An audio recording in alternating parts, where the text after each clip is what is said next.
ഇന്ന് ഉണ്ടാക്കാൻ പോകുന്നത് പഞ്ഞിമുട്ടായിയാണ്. ഇതാണ് ഗൈസ് പഞ്ഞിമുട്ടായിയുടെ മെഷീന്. നമ്മൾ ആദ്യം കുറച്ച് പഞ്ചസാര ഇടണം. ഇതിൻ്റെ ഉള്ളിലേക്ക് ഇട്ട് കൊടുക്കണം. പിന്നെ ഈ പഞ്ചസാര ഒക്കെ ഇതിൻ്റെ സൈഡിലുള്ള ഹോളിക്കൊക്കെ ഇങ്ങനെ ആക്കി കൊടുക്കുക, അല്ലെങ്കിൽ തെറിക്കും. നമുക്ക് എന്നിട്ട് ഓണാക്കാം.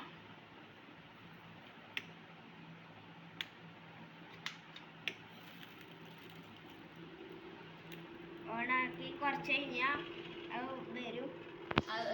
അത് ആയതിൻ്റെ ശേഷം നമുക്ക് കാണാം. കണ്ട ഗൈസ്, ഇതാ വന്നുകൊണ്ടിരിക്കുകയാണ്. നമ്മൾ കുറച്ച് നേരം ഇങ്ങനെ കറക്കിയതിന് ശേഷം നമ്മൾ ചെറുതായിട്ട് വരുന്നു. നമ്മൾ കറക്കിയതിന് ശേഷം ഇങ്ങനെ ആക്കണം. എന്നാൽ അത് നമ്മൾ പിന്നെ കറക്കേണ്ട ആവശ്യമില്ല. ഇങ്ങനെ ഓട്ടോമാറ്റിക് നമ്മൾ എടുത്തുകൊണ്ടുപോകും.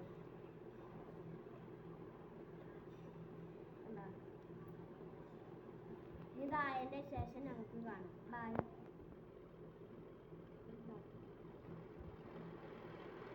കണ്ട ഗൈസ്, വന്നുകൊണ്ടിരിക്കുകയാണ്. അപ്പോൾ തൽക്കാലം ഇത്ര മതി.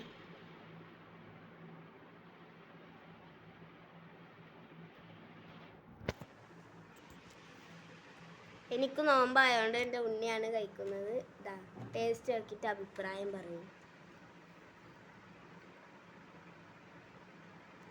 നല്ല ടേസ്റ്റ് ഉണ്ട്.